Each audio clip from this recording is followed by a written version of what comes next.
could have had probably a country without a war if wise counsel had prevailed. But Lieutenant Colonel Yakubu Gowon, the handsome, suave man who was a bachelor before he took over the headship of this country and only married Victoria after he became head of state, they disagreed and said they were going to carry out a police action from the Nsukka axis. That was a piece of historical mistake.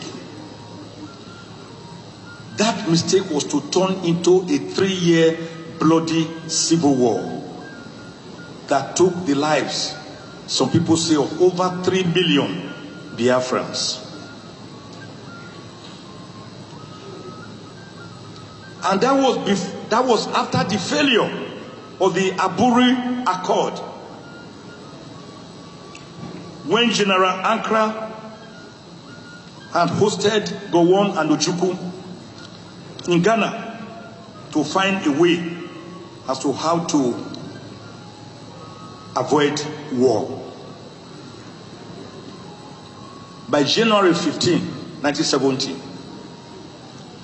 the Biafrans decided to surrender to the Nigerian side through General Philip Effiong, who surrendered to General Olusegun Obasanjo, the man who had taken over control of the 3rd Marine Commando from Adekunle, Benjamin Adekunle. Then the 3 R's were promulgated. 3 R's: reconstruction, rehabilitation, and reconciliation. I've always asked the question, because driving here, if you drive to Enugu State from Onitsha, passing through Oba, Orevite, Okija, Ihiala, Uli, Mbidi, Awomama, Owerri, you will see more roadblocks that you can find in the northern part of Nigeria, where Boko Haram and armed banditry reign supreme. So I find these people more in a state of mental and physical siege. So again, I ask the question, what has the Igbo man done? Have they reconciled? One of the 3 R's? Have they been rehabilitated? One of the 3 R's? Have they been reconstructed? One of the 3 R's? I do not know. I do not know whether you know.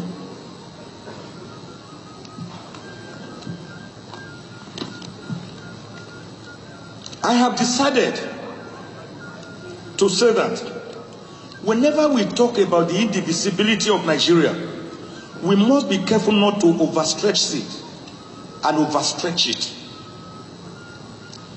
The former USSR once thought so. Today, they have broken up into 15 independent states. Some of them are Ukraine, currently at war with Russia, Russia itself, Latvia, Estonia, Lithuania, the one we call the 3 Baltic states, Estonia, Armenia, Kingston, Moldova, Turkmenistan, Azerbaijan, and Georgia. They broke up.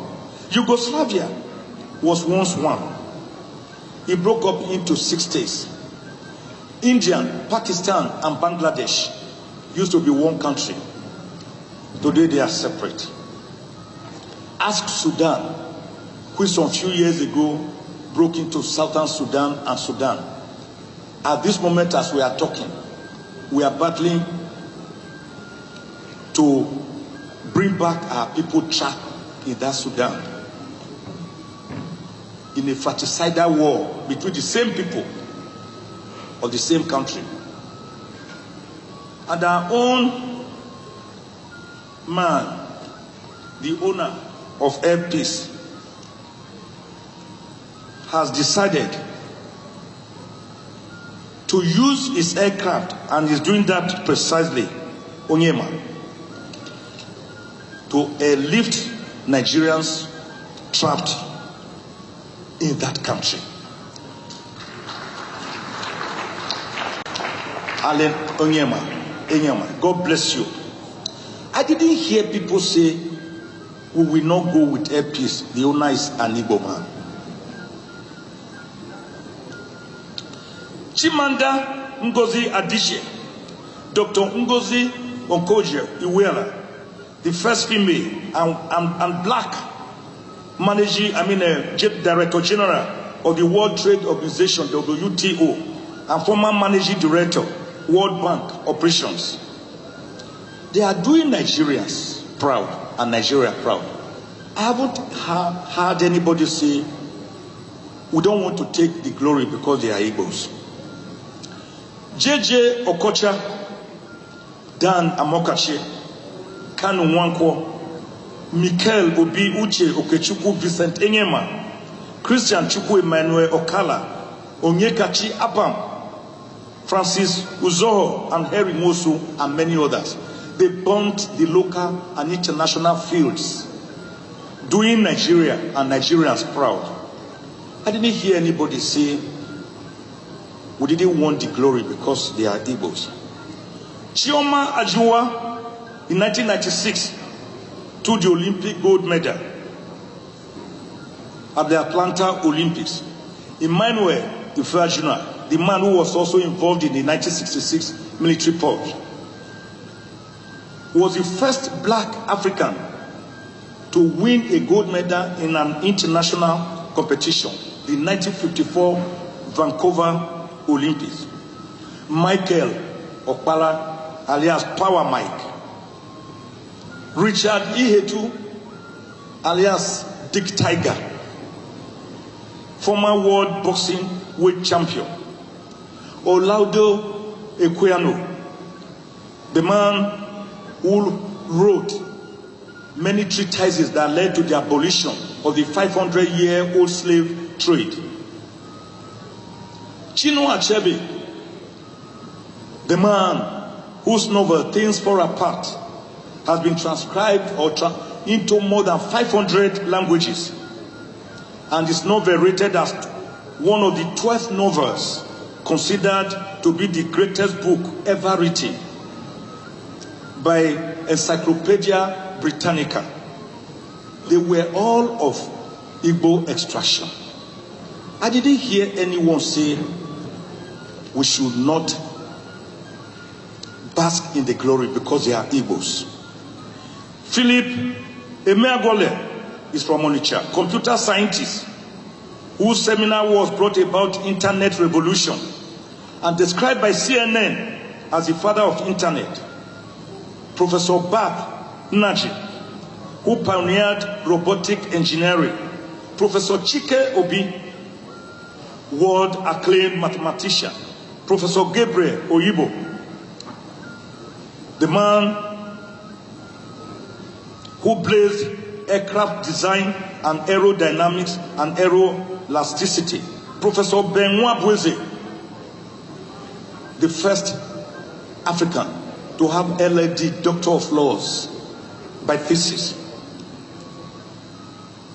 Professor Ben Enwonu, the great sculptor.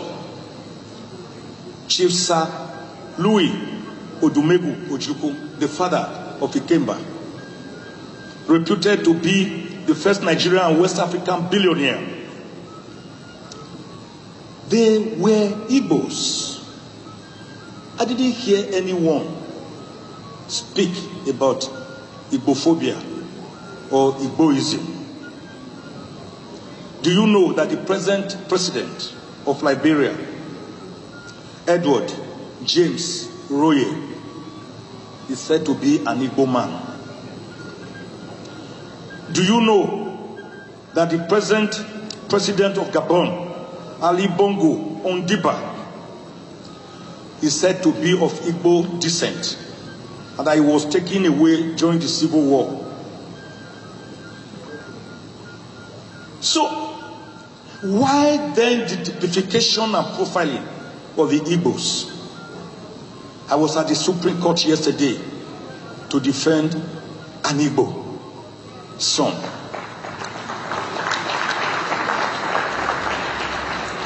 Nnamdi Kanu, yes, he founded IPOB, Indigenous People of Biafra, in 2012. His goals is to read the Constitution are clear, to give respect to the Igbos, to put them in a respectable position. Then if you don't want to respect us or give us then let us separate peacefully. That's all. IPOB, we saw them, beret wearing, whistle blowing, marching on the streets. They were not violent. I saw them. I followed their tracks. Then, it took Operation Python by the Nigerian Army between 14th and 17th of September 2017 to descend on his home, ancestral home at Afara Ibeku, Umuahi, at the state. They almost killed him. He escaped by the teeth. He was then enjoying bail, but unprovoked, he was to be killed. He escaped. His first port of call was Israel, and he quickly reported and swore to an affidavit before he went to London. The federal government said he jumped bail. No, sirs, no, ma'am. Nnamdi Kanu did not jump bail. He escaped to save his life. He would have been killed.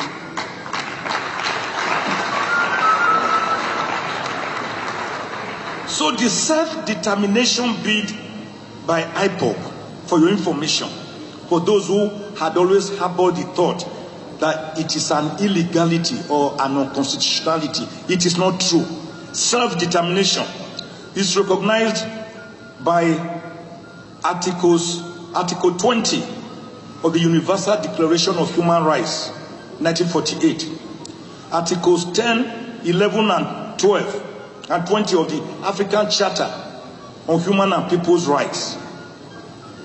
Articles 1 and 22 of the International Covenant on Civil and Political Rights, 1976.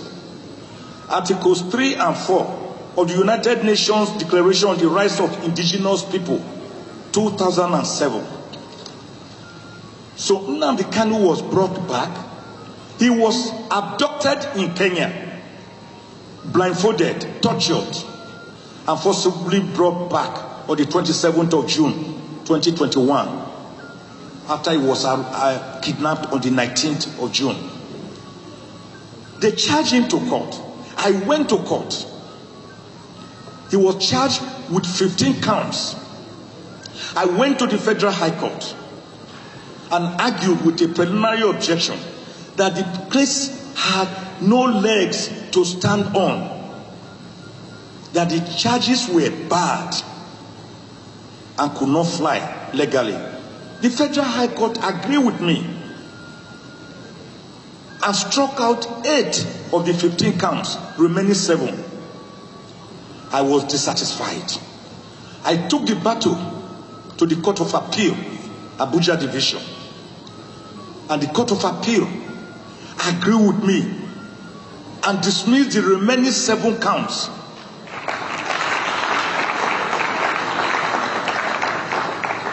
Wait for it. Wait for it. The Court of Appeal made a pronouncement. Said Nnamdi Kanu should be released and should never again be detained and should never again be prosecuted on the same charges over which he was kidnapped and forcibly renditioned back to Nigeria. A whole federal government, rather than protect your citizens, your individual citizens, their fundamental rights, which America will do. America will go to any country to go and take one of their citizens. A whole federal government filed a motion on notice to stay execution, which was granted by the same Court of Appeal. The federal government was staying execution of the liberty of its own citizen. So we were at the Supreme Court yesterday to say, this is wrong. Set this man free. Nnamdi Kanu is sick. He's not well. In the DSS gulag, they are increasing his potassium level. He has ear pain. And the DSS doctor has diagnosed that he needs an operation. But they will not allow him independent opinion from his own doctor. This has been going on. And because of that, in order for him not to die, we have told the Supreme Court to do the needful. The case has been adjourned to the 11th of May. But here is calling on President Buhari, please, sir, on my bended knees, you can order the release of Nnamdi Kanu today. You can do it through the Attorney General of the Federation, who has the powers to enter a nolle prosecute, discontinuance of the cases. After all, there is even no case now. It's just being held illegally. Let him go. Let my people go. You don't have to wait for the Supreme Court decision. You don't have to wait to go on May 29. Let Nnamdi Kanu go. So what do we do to bring about this handshake so as not to take too much of your time? Because there are other activities. We should get it right. First, leadership. Like the Asian tigers. Because Professor Chino Achebe told us in his epic, The Trouble with Nigeria. He said the trouble with Nigeria is simply and squarely a failure of leadership. The Nigerian problem is the unwillingness or inability of its leaders to rise to the responsibility, to the challenge of personal example, which are the hallmark of true leadership. I want to add the problem of followership, complex ethno-religious composition that divide us, high power, distance culture, corruption, which is on steroids, weak institutions, and the fact that we have a state captured by elite buccaneers of power. We do not practice democracy, I have said. A beautiful concept defined on the 19th of November, 1863, by American President Abraham Lincoln. We don't. As government of the people, for the people, and by the people. I have coined and have added to our political lexicons what we practice. Many crazes that we practice, all of them devoid of democracy. We practice electionocracy, 4-year interval rituals by which we go and select or so-called elect our leaders. We practice judocracy, a government where the politicians fight. In fact, the Nigerian courts are the busiest in the world on election petitions. The politicians mess up our democracy, they fight, they go to the court, and the court incubates midwives and give birth to your governor for you or to your president. We practice executocracy, a system of government where the executive is so powerful and so despotic and autocratic that it behaves more like Louis XIV of France, that will stand in front of Parliament imperiously in 1655 to declare l'état, c'est moi, I am the state.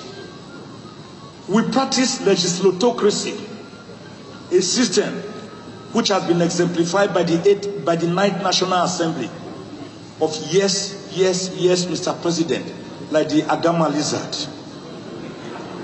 Every bill, every request, yes, sir, Mr. President.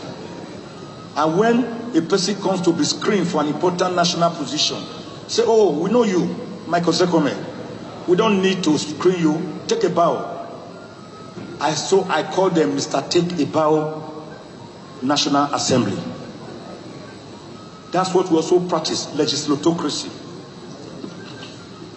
So I put here some of the things we should do to have this handshake, not just across the Niger, but also across the Benue, imitating the Asian tigers, investment in skills, advancement in technology, engagement of specialized agencies, establishment of pilot projects, involvement of international agencies, adaptation of foreign imported technology, massive investment in infrastructure, manufacturing, proper and prudent management of our natural resources, disciplined, relatively cheap, educated and skilled workforce, targeting high literacy level, formulating and implementing deliberate government policies, strengthening the developments of agriculture, encouraging industrial development, human capital development, developing small and medium-scale enterprises, maintenance of political, social, as well as macroeconomic stability, creating a sound financial system,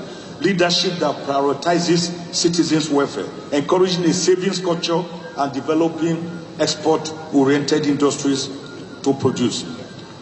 Having said that, I decided to say, having failed on all indices, on all political and constitutional experiments and experimentations, the 1922 Clifford Constitution, the 1946 Arthur Richards Constitution, the 1951 Macpherson Constitution, the 1954 Littleton Constitution, the 1960 Independence Constitution, the 1963 Republican Constitution, the 1979 Obasanjo Constitution, the 1989 unused IBB Constitution, the 1999 Constitution, which we have already amended 4 times, imposed on Nigerians by General Abdulsalami Abubakar government, which is actually a schedule attached to Decree number 24 of 1999.